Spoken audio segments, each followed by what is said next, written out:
श्री सीताराम। आज हम श्रीमद् भगवद गीता की तत्व विवेचनी हिंदी टीका का अध्ययन प्रारंभ करेंगे।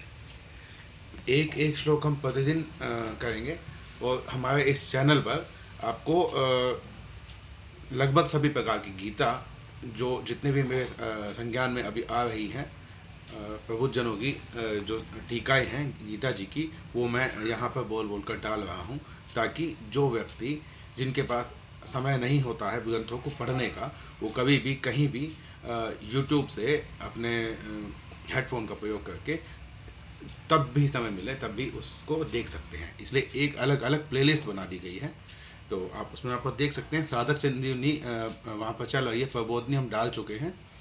तो ऐसे ही हम सारी गीता जो जितने हमारे भगवान आदेश करेंगे उतनी गीताएं हम वहाँ पर पढ़ पढ़ कर डाल देंगे एज इट इज़, जैसा किताब में लिखा हुआ, ताकि आपको विषयांतर ना हो सके। तो आज हम श्रीमद् भगवद गीता का पहला श्लोक शुरू करेंगे।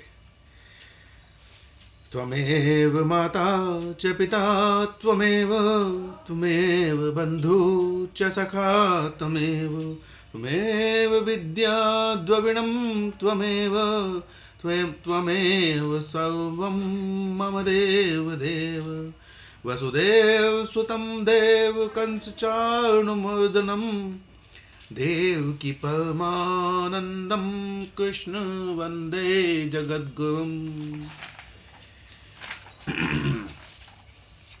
ओम श्री परमात्मने नमः।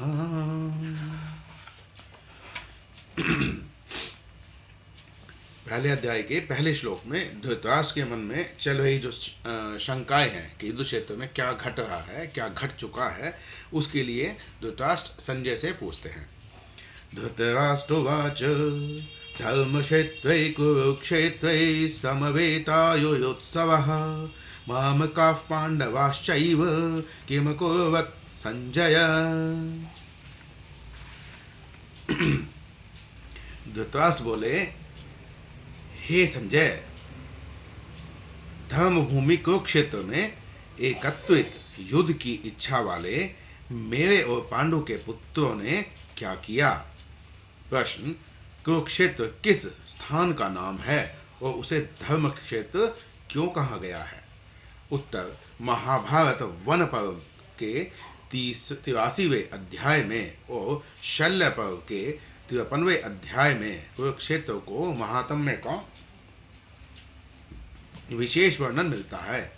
यहाँ इसे सरस्वती नदी के दक्षिण भाग और दुष्द्वती नदी के उत्तर भाग के मध्य में बतलाया गया है। कहते हैं कि इसकी लंबाई चौड़ाई 5-5 योजन थी।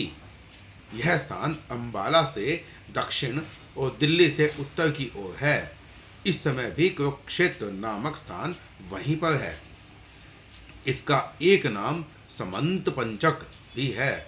शतपथ ब्राह्मण आदि शास्त्रों में कहा है कि यहाँ अग्नि, इंद्र, ब्रह्मा आदि देवताओं ने तप किया था। राजा कुरु ने भी यहाँ बड़ी तपस्या की थी तथा यहाँ मरने वालों को उत्तम गति प्राप्त होती है। इसके अतिरिक्त और भी कई बातें हैं जिनके कारण उसे धर्म क्षेत्र या पुण्य क्षेत्र कहा जाता है। प्रश्न, धृतराष्ट्र ने मामकाः पद का प्रयोग किनके लिए किया है और पांडवाः का किनके लिए, और उनके साथ समवेताः और युयुत्सवाः विशेषण लगाकर जो किम अकुर्वत कहा है उसका क्या तात्पर्य है? यह व्याकरण की दृष्टि से आप देखेंगे तो विशेषण और जो किम अकुर्वत है ये आपको किम कुर्वत दिखाई देता है, लेकिन व्याकरण की दृष्टि से ये किम अकुर्वत है। ये धातु का एक रूप होता है।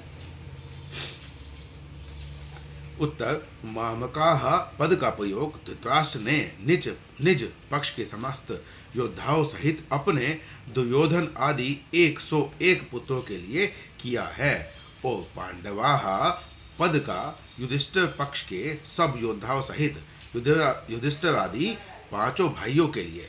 समवेताः और योयोत्सवाः विशेषण देकर और किम अकुर्वत कहकर धृतराष्ट्र ने गत 10 दिनों के भीषण युद्ध का विवरण जानना चाहा है कि युद्ध के लिए एकत्रित इन सब लोगों ने युद्ध का आरंभ कैसे किया, कौन किससे कैसे भिड़े और किसके द्वारा कौन किस प्रकार और कब मारे गए आदि।